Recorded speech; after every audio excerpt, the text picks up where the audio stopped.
ఇద్దరి కూతుర్ల ఒక తండ్రి జీవితం. అవ్వారు అనే గ్రామం. పచ్చని పొలాలు, ఉదయం కోడికూసే శబ్దం, సాయంత్రం దీపాల వెలుగు. ఆ గ్రామం అందరికీ తెలిసిన ఒక వ్యక్తి ఆవు రామయ్య. అతని భార్య శారద. పిల్లల చిన్నప్పుడే జ్వరంతో చనిపోయింది. రామయ్యకు పెద్దగా చదువు లేదు, పెద్ద పెద్ద ఆస్తులు లేవు. కానీ అతని గుండెల్లో మాత్రం ప్రపంచం మొత్తం ఇమిడిపోయి ఉంది. రామయ్యకు ఇద్దరు కూతుళ్ళు. పెద్ద అమ్మాయి స్వాతి, చిన్న అమ్మాయి సోని.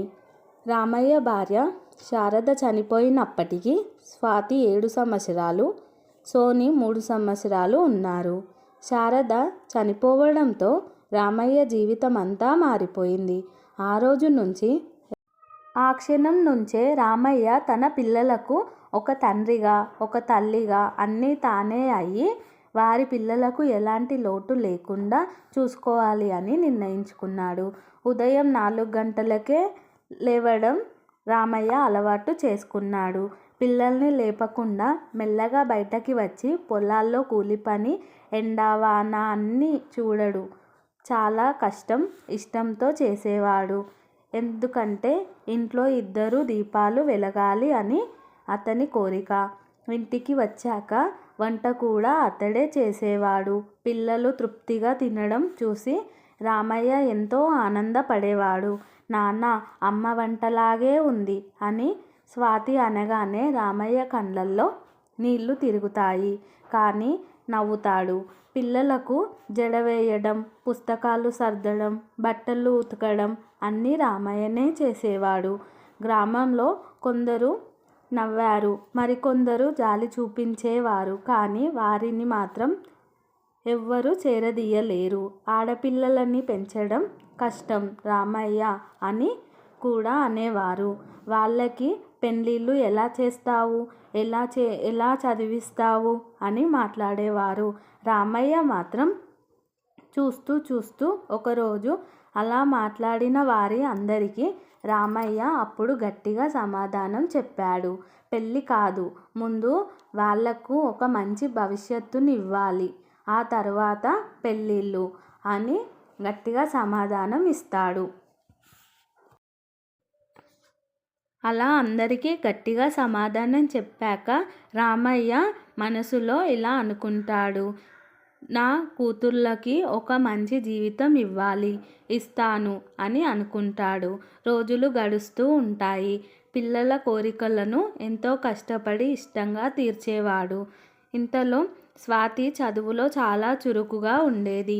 నాన్న, నేను టీచర్ అవుతాను అనేది. రామయ్యకి ఆ మాట వింటే గుండె నిండేది.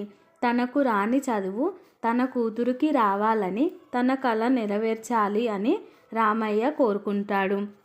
ఒక్కసారి స్కూల్ ఫీజు కట్టడానికి డబ్బులు లేక తన సైకిల్ అమ్మేస్తాడు. ఆ రోజు సైకిల్ లేకుండా ఇంటికి నడుచుకుంటూ వచ్చాడు. రామయ్యను అలా నడవడం చూడడం స్వాతి ఇలా అడిగింది. నాన్న, సైకిల్ ఎక్కడా? రామయ్య ఒక నవ్వు నవ్వుతాడు. ఇప్పుడు నా కాళ్ళే నా సైకిల్ అని అనగానే ఆ మాట వెనుక దాగిన త్యాగం స్వాతి, సోనీలకు అప్పటికి అర్థం కాలేదు. సోని చాలా ముద్దుగా నాన్నని అంటుపెట్టుకొని తిరిగేది. రాత్రిళ్ళు నిద్రపోయే ముందు తప్పకుండా అడిగేది, నాన్న, అమ్మ ఎక్కడ ఉంది అని. రామయ్యను ఆమెని ఒడిలో పెట్టుకొని ఆకాశం వైపు చూపిస్తూ ఇలా చెప్పేవాడు. మీ అమ్మ అక్కడ నక్షత్రంలా ఉంది, నిన్ను చూస్తూనే ఉంటుంది అని చెప్పేవాడు.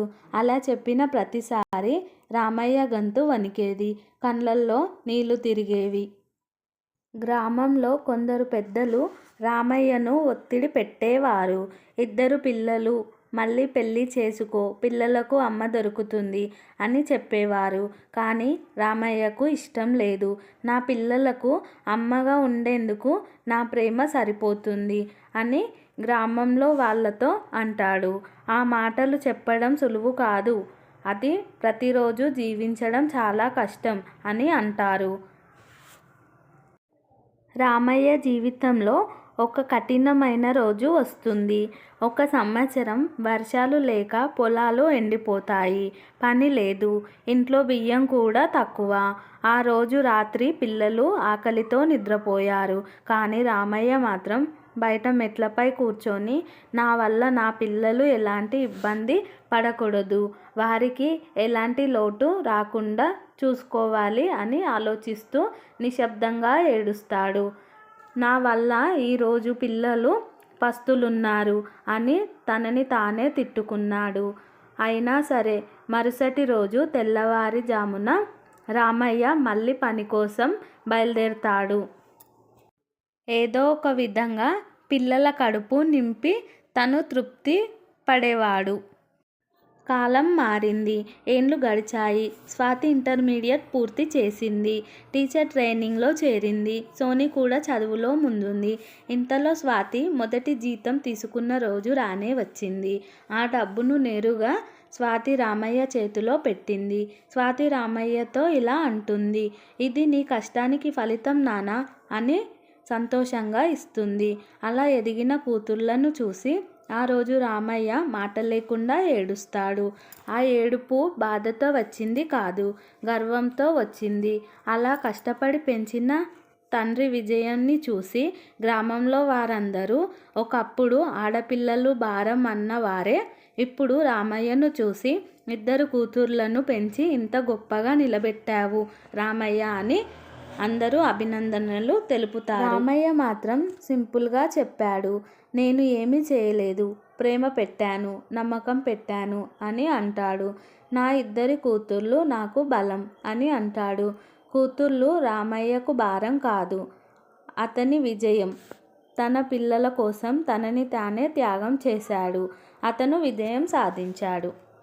ఈ కథ ఒక రామయ్యది కాదు, ప్రతి తండ్రిది. తన పిల్లల కోసం తనని తానే త్యాగం చేసే ప్రతి మనిషిది. Thank you for watching.